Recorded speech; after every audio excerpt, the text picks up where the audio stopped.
आज आपण बनवणार आहोत डाळीचे लाडू। तिथे मी 150 ग्रॅम साजूक तूप घेतलेला आहे, छान गरम करून घ्यायचे। इथे मी डाळीचे पीठ घेतलेले आहे। चण्याची डाळ अर्धा किलो चण्याची डाळ स्वच्छ धुवून कडक उन्हामध्ये वाळवून घेतलेली आहे। त्याच्यानंतर ती 10 मिनिटं मंद आचेवरती भाजून मिक्सरला लावून आणि नंतर ती चाळून घेतलेली आहे। अतिशय खमंग अशी झालेली आहे। आपण तुपामध्ये 10 मिनिटं मंद आचेवर भाजून घेणार आहोत।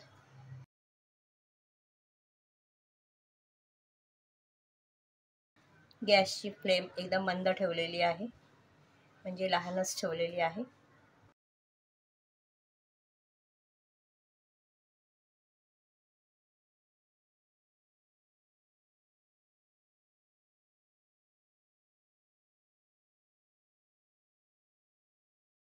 दहा ते 15 मिनिटं झालेली आहेत।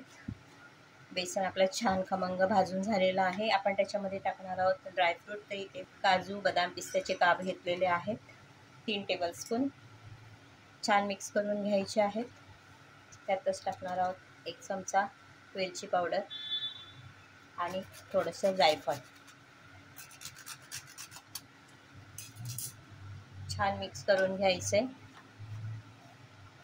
आता हे बेसन आपण एक परातीमध्ये काढून घेणार आहोत आणि थोडं थंड करून घ्यायचं आहे।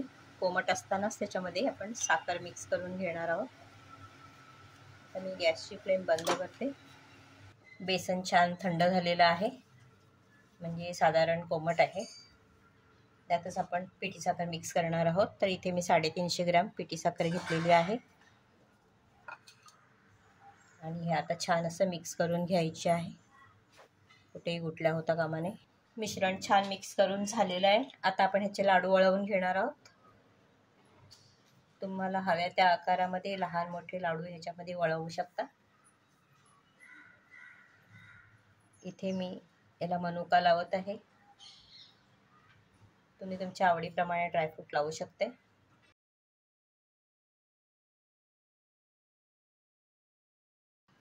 अशा पद्धतीने आपण सर्व लाडू बनवून घेणार आहोत।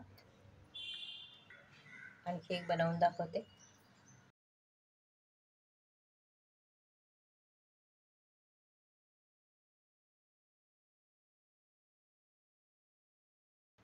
अशा पद्धतीने आपण सर्व लाडू बनवून घेणार आहोत।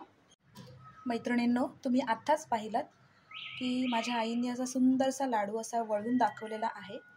त्यांचंच अनुकरण करून मी सुद्धा लाडू वळण्याचा प्रयत्न करीत आहे। Let's see the result.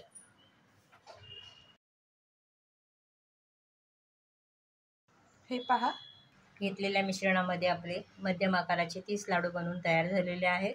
तुम्ही ही रेसिपी नक्की ट्राय करा। आवडल्यास लाईक शेअर सबस्क्राईब करा, कमेंट करायला विसरू नका। धन्यवाद।